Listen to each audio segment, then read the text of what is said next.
I am in education, and that requires, I believe, a heightened sense of social responsibility. Yeah. And that's one of the reasons why I wanted to reach out, because not only is my perspective, I'm hoping, is somewhat relevant and important to acknowledge that racism does, in fact, exist, but we do have solutions. And I guess if you were to ask me what would be the overall premise of what I wanted to say, and I guess I would put that around the notion that I offer a sense of hope.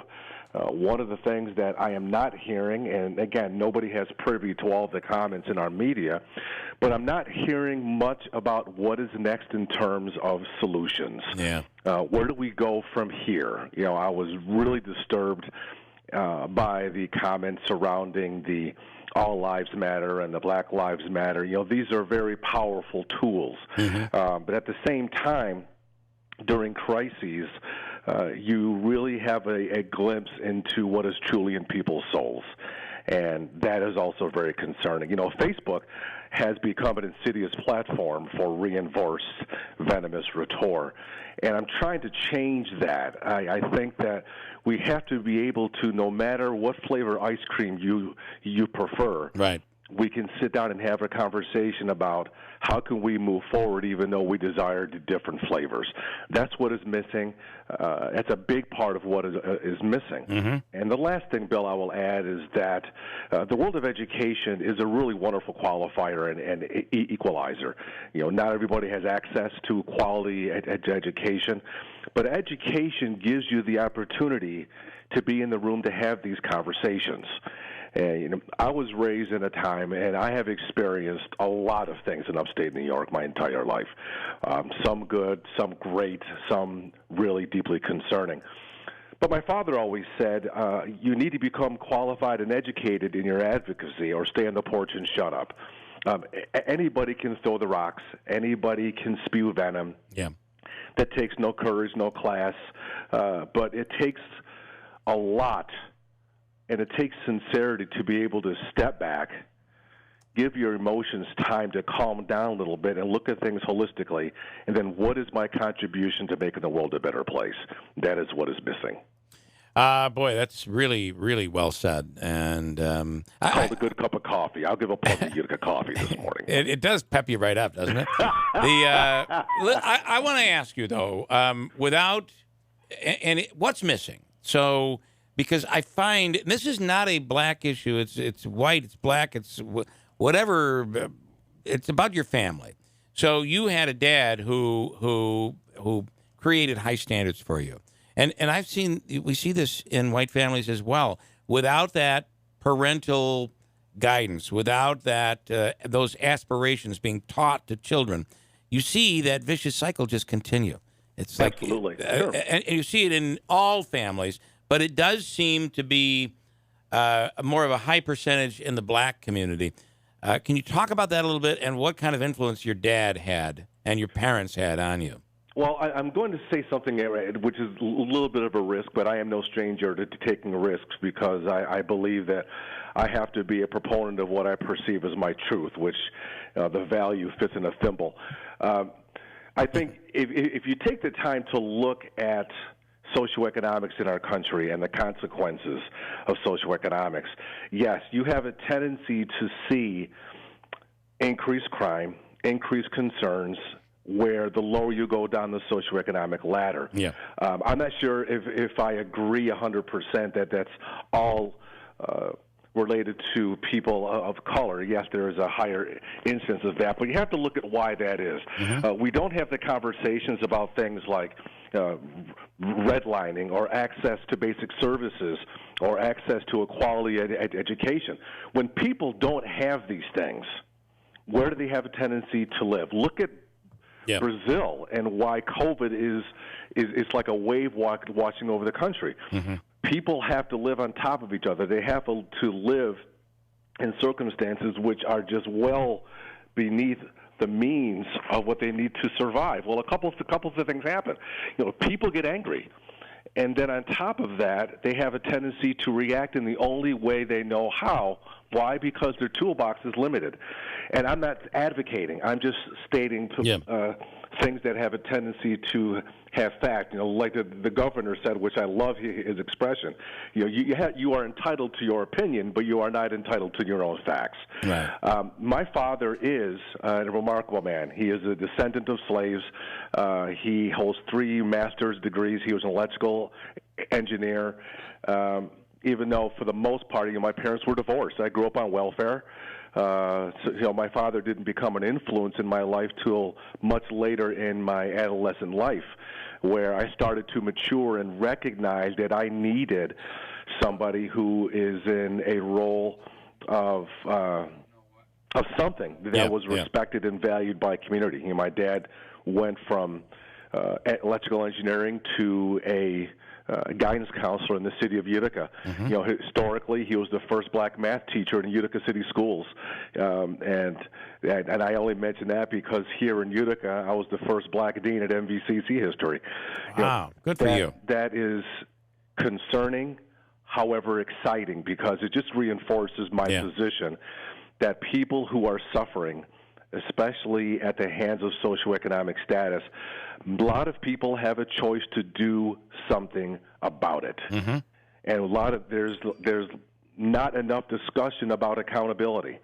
It's important, Bill, that people hear from me as a man of color. These people who are burning and looting, they don't represent me. Right. They don't represent what I stand for. They don't represent the people who are peacefully protesting. Mm-hmm. That has to get out as well. The abuse of law enforcement at the hands of these people is repulsive, because you have people who are standing with you, who are kneeling with you, who are doing all these things. They have families and lives as well. Yeah. And sometimes even law enforcement is put into a position where they can't speak and can't advocate. It's not that simple. Mm-hmm. And that may sound difficult to hear, but that is why I'm trying to say conversations with qualified people need to be in the room, such that they can go back to the respective communities and say, on face, this doesn't look right. It doesn't sound right. Right. But let me walk you through the rationale behind decisions. More importantly, what we can do to improve our own communities. Yeah. We don't hear a lot of that. We don't hear a lot about the historical context in the city of Utica. If you want to be angry at people, be angry at the people who are bringing the drugs into the community. Mm-hmm. If you want to be angry with people, be angry at the people who are doing the drive-by shootings and the robberies. If you want to be angry, be angry. Right.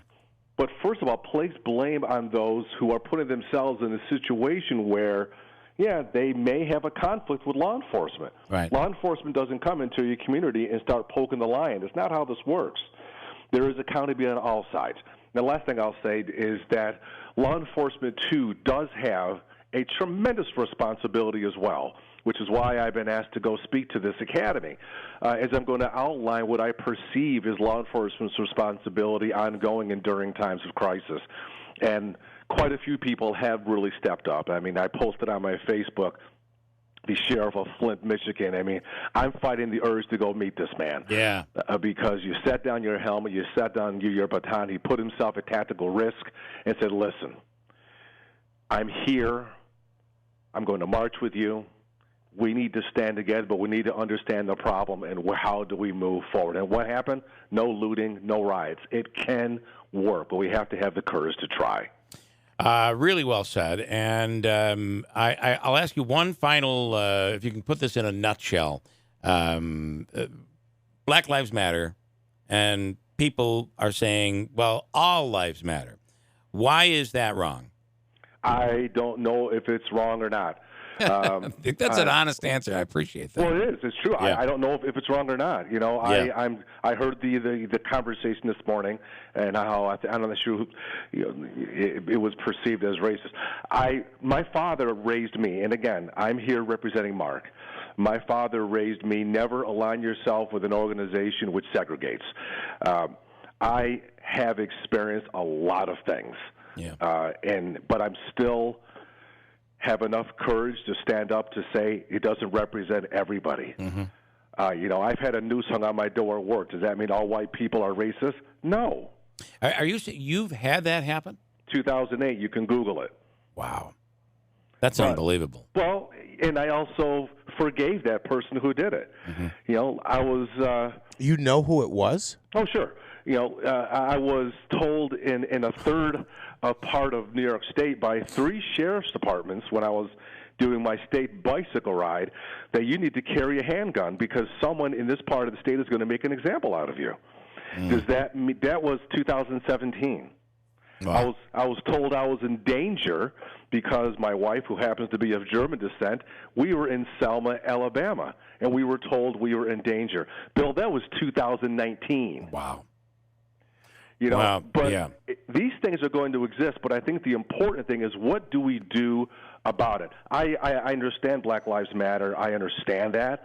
I look through the lens of kids with cancer because cancer doesn't discriminate. Yeah. So I understand all lives matter. At the end of the day, Jesus Christ is not going to ask you what color you are, what money you make, where did you live. It doesn't matter. We have to find a way to recognize at the end of the day, we are supposed to be Americans and stand by one flag, one ideology, and move forward collectively. Right. We're not doing very well.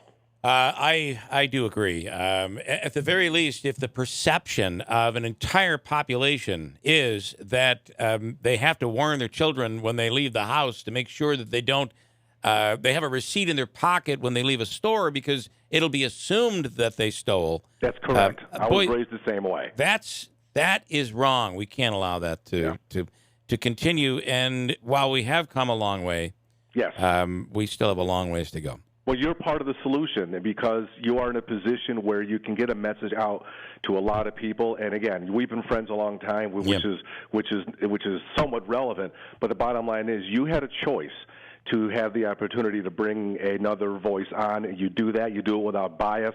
So I have tremendous respect, not only for you, for what you do through our community, especially with cancer and all the other things you've done over the years, but you are part of the solution, and I really want to give you a tremendous amount of respect. I also want to give a plug to a very dear friend who was coming on, and that is our Oneida County executive.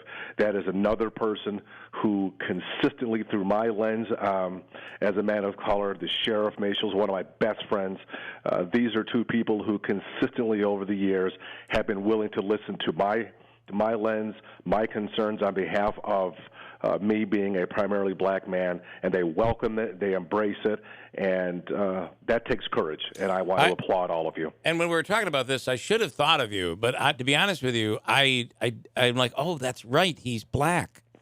That's because I truly believe that is a place where we all need to try to get to, right?